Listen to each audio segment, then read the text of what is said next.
আসসালামু আলাইকুম সুপ্রিয় দর্শক মণ্ডলী, আশা করি আপনারা ভালো আছেন, সুস্থ আছেন। কৃষি টিভি চ্যানেলের পক্ষ থেকে আপনাদেরকে স্বাগত জানিয়ে শুরু করছি আমি মোহাম্মদ জুয়েল রানা। সুপ্রিয় দর্শক মণ্ডলী, আজকে আপনাদেরকে নিয়ে এসেছি গাজীপুর জেলার কালীগঞ্জ থানার নুরুন বাজার থেকে একটু সামনে সোমবারা বাজার আফসার মোল্লা বাড়িতে।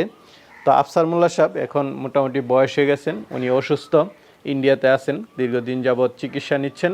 পাশাপাশি ওনার একজন ছেলে আছে, উনিও বিদেশে থাকেন, যার কারণে দেখতে পাচ্ছেন আসলে এই খামারটা দেখাশোনা করার কোনো লোক নেই। তো আন্টি এগুলো দেখাশোনা করেন। তো এখন আন্টি যেটা বললেন যে আসলে উনি পারতেছেন না একজন মহিলা মানুষ হয়ে। তো চলুন গরুগুলো একটু দেখাই, যেগুলো বিক্রি করে দিবেন। পাশাপাশি কিছু ছাগল আছে, সেটাও বিক্রি করে দিবেন। তো সেগুলোকে একটু দেখাই এবং দরদাম সহ বিস্তারিত জানি। আসসালামু আলাইকুম। ওয়ালাইকুম সালাম। আন্টি কেমন আছেন? এই তো আলহামদুলিল্লাহ, ভালো আছেন? এই তো আলহামদুলিল্লাহ ভালো আছি।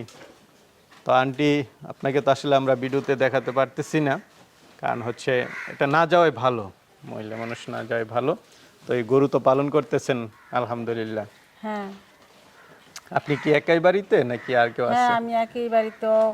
ওই ছেলের আব্বা ইন্ডিয়াতে গেছে চিকিৎসার জন্য, ছেলে বাইরে। আচ্ছা আচ্ছা, আপনার তো একটা ছেলেই হ্যাঁ বাইরে থাকে, যেটা আমি জানি। আর কাকাই তো অসুস্থ অনেক দিন যাবত। হ্যাঁ। আচ্ছা, তো আপনি একজন এই নারী হয়ে তো পালন করাটা খুব কষ্ট হচ্ছে না মনে না হয় এতগুলো। সমস্যা অনেক। আপনার তো বয়স হয়ে গেছে বা অন্যান্য কাজ আছে সংসারে, এই পাশাপাশি করতে পারতেছেন না। না না। আচ্ছা, তো এখন কি বিক্রি করে দিবেন এগুলা? হ্যাঁ এখন এটি বিক্রি করে দিব। আচ্ছা, তো দর্শকদেরকে একটু দেখায় এবং দরদাম সহ জানেন আন্টি। হ্যাঁ, হ্যাঁ দেখেন। তো আন্টি, শুরুতেই তো একটা গরু দেখতে পাচ্ছি, এটা কি জাতের? জার্সি। এটা হচ্ছে জার্সি না? হ্যাঁ আচ্ছা, রেড জার্সি। Red jersey. আচ্ছা, এটা কি ফিজিয়ানের সাথে মনে হয়, রেড না ফিজিয়ানের না সাথে না, আছে? জার্সি। আচ্ছা, তো এটা কি বীজ দিছেন?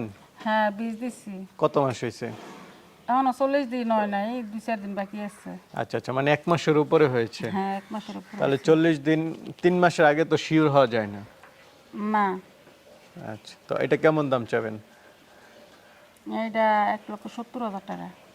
এটা তো আপনার চাওয়া দাম, হ্যাঁ আলোচনা তো করতে পারবে? হ্যাঁ আলোচনা চলবে।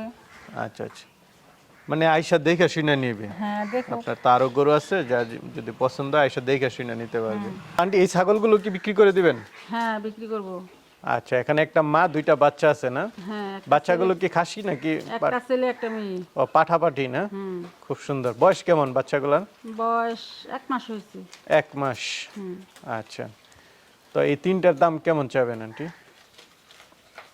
3টা 55,000 টাকা। 3টা 55,000 টাকা। হুম। আচ্ছা আচ্ছা, 3টার চাওয়া দাম হচ্ছে 55, আলোচনা করে নিতে পারবে, হ্যাঁ আলোচনা সুযোগ করে আছে। নিতে পারবেন। আচ্ছা, তো আন্টি, আপনার এখানে তো সুন্দর সুন্দর বিড়াল দেখতে পাচ্ছি, হ্যাঁ। খুব সুন্দর।